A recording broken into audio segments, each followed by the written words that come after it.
You ask Tiger to solve. This deals with linear equations with one unknown. The final result is x equals 17/5. Let's solve it step by step. Group all x terms on the left side of the equation. Subtract 3x from both sides. Group like terms. Simplify the arithmetic. Group like terms. Simplify the arithmetic. Group all constants on the right side of the equation. Add 12 to both sides.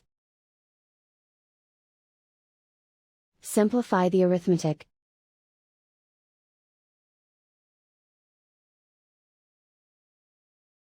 Isolate the x.